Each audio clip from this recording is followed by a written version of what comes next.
नमस्कार, आप देख रहे हैं हिंदी खबरों में हूं आपके साथ अमित शर्मा। शाम के 7 बज चुके हैं और समय हो गया है यूपी की नंबर 1 डिबेट जो कहूंगा सच कहूंगा का, जिसमें आज हम बात करेंगे योगी सरकार की ओर से चले गए आरक्षण के दाव की। आरक्षण पर विरोधियों के नैरेटिव का जवाब देने के लिए यूपी सरकार ने खास तैयारी कर ली है। दरअसल देश में जातिगत जनगणना के शोर के बीच योगी सरकार यूपी में संविदा और आउटसोर्सिंग की भर्तियों में भी आरक्षण देने की पूरी तैयारी कर चुकी है। यूपी की 10 विधानसभा सीटों पर उपचुनाव से पहले योगी सरकार ये व्यवस्था लागू कर सकती है। राज्य के श्रम और सेवायोजन मंत्री अनिल राजभर ने यह दावा किया है। सरकार की इस कवायद को समाजवादी पार्टी और कांग्रेस की दलितों और ओबीसी को बीजेपी से तोड़ने की रणनीति की काट के रूप में देखा जा रहा है।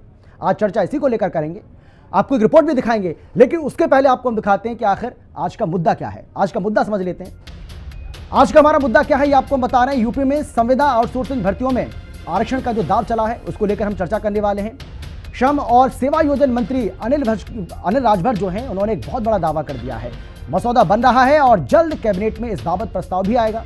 उपचुनाव से पहले इसको योगी सरकार जो है वो लागू करने की तैयारी कर रही है और आरक्षण पर विपक्ष की जो रणनीति है उसकी काट इसको कहा जा रहा है। यूपी में संविदा और आउटसोर्सिंग भर्तियों में जो आरक्षण देने की तैयारी सरकार की ओर से की जा रही है, चर्चा आज इसी को लेकर करेंगे, क्योंकि अनिल राजभर जो कि मंत्री हैं उनकी ओर से एक बहुत बड़ा बयान दिया गया जिसमें उन्होंने साफ कर दिया कि सरकार इसकी पूरी तैयारी कर चुकी है और कैबिनेट में बहुत जल्द इसके लिए प्रस्ताव लाया जाएगा, जिसको मंजूर किया जाएगा और उसके बाद फिर आगे इसमें बढ़ा जाएगा।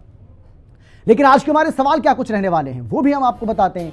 वो सवाल जो आज इस चर्चा का अहम हिस्सा रहेंगे। यूपी में संविदा भर्तियों में क्या योगी आरक्षण देंगे? सवाल यह है कि 10 सीटों पर उपचुनाव से पहले क्या ये लागू हो जाएगा? श्रम मंत्री अनिल राजभर ने जो दावा किया है इस दावे में कितनी सच्चाई है? इसके अलावा ओबीसी दलित वर्ग में क्या सार्थक संदेश इससे जाने वाला है? ये अपने आप में एक अहम सवाल। समाजवादी पार्टी और कांग्रेस के हमले की धार क्या इससे कमजोर होगी? क्या समाजवादी पार्टी और कांग्रेस पार्टी की ओर से जो सवाल खड़े किए जा रहे थे, क्या उस धार को ही कुंद करने की कोशिश की जा रही है? और उसी कवायद में ये सरकार जो है अब जुट चुकी है, यानी कि ये जो आरक्षण वाला जो दाव है वो समाजवादी पार्टी और कांग्रेस की काट के रूप में, क्या इसको देख लें? रिपोर्ट दिखाते हैं, रिपोर्ट देखिए। संविदा भर्तियों में भी आरक्षण देंगे योगी। सपा कांग्रेस के हमलों की धार कुंद होगी। जल्द होगा फैसला, बोले मंत्री अनिल राजभर। विपक्ष को भरोसा नहीं सरकार की मंशा पर।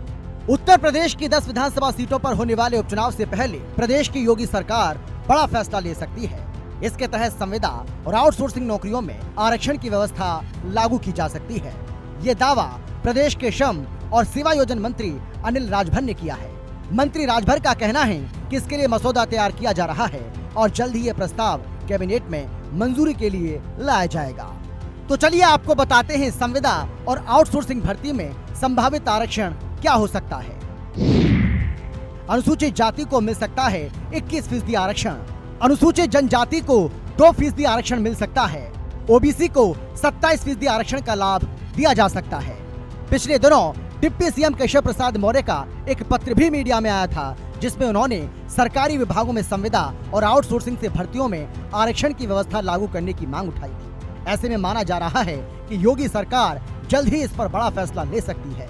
भारतीय जनता पार्टी के कार्यकर्ता और सरकार लगातार इस बात को स्पष्ट कर रही है कि भारतीय जनता पार्टी के कारण ही आज आरक्षण मजबूत हुआ है। आज चाहे मेडिकल की सीटें हों, चाहे आज केंद्रीय विद्यालय हों, तमाम ऐसी जगहों पर केंद्रीय संस्थानों में जहां पर आरक्षण की व्यवस्था नहीं थी, वहां अन्य पिछड़ा वर्ग को आरक्षण देने का काम भारतीय जनता पार्टी ने किया है। अन्य पिछड़ा वर्ग आयोग को संवैधानिक दर्जा देने का काम भारतीय जनता पार्टी ने किया है। भारतीय जनता पार्टी के रहते हुए आरक्षण को कोई छू नहीं सकता है। ये समाजवादी पार्टी ने जो भ्रम फैलाया था, ये भ्रम चकनाचूर हो जाएगा और आरक्षण को लेकर के जनता के बीच में स्थिति स्पष्ट हो जाएगी कि आरक्षण के सापेक्ष अगर कोई खड़ा है तो भारतीय जनता पार्टी है। वहीं विपक्ष का कहना है कि फैसला लेने के बजाय दावा करने से सरकार की मंशा पर सवाल उठ रहे हैं। उत्तर प्रदेश के श्रम एवं सेवायोजन मंत्री द्वारा ये दावा किया जाना कि उत्तर प्रदेश की सरकार संविदा और आउटसोर्सिंग सर्विसेज में आरक्षण देने जा रही है, मुझे ये नहीं लगता कि दावा करने की क्या जरूरत है। अगर सरकार को देना है तो सरकार को तुरंत प्रस्ताव लाना चाहिए, उसे आदेश देना चाहिए कि अब से जो भर्तियां होंगी उसमें आरक्षण के नियमों का पालन किया जाएगा। सच्चाई ये है कि आज सरकार रोजगार नहीं दे पा रही है। 45 साल में सबसे ज्यादा बेरोजगारी है, उस मुद्दे से ध्यान भटकाने के लिए बात की जा रही है। आउटसोर्सिंग से क्या हो जाएगा? शिक्षा मित्र अनुदेशक लगातार संघर्ष कर रहे हैं। तमाम आउटसोर्सिंग संविदा कर्मी जिनकी नौकरियां खत्म की जा रही, उनकी संविदा खत्म की जा रही, स्थायी नौकरी क्यों नहीं देते? हमने वादा किया था कि कांग्रेस सरकार बनेगी हम स्थायी नौकरी देंगे। भाजपा सरकार का नियत और चरित्र नौजवान विरोधी है। सपा, कांग्रेस समेत तमाम विपक्षी पार्टियां लगातार जातिगत जनगणना और आरक्षण खत्म करने की साजिश के आरोप लगाकर बीजेपी को घेर रही हैं।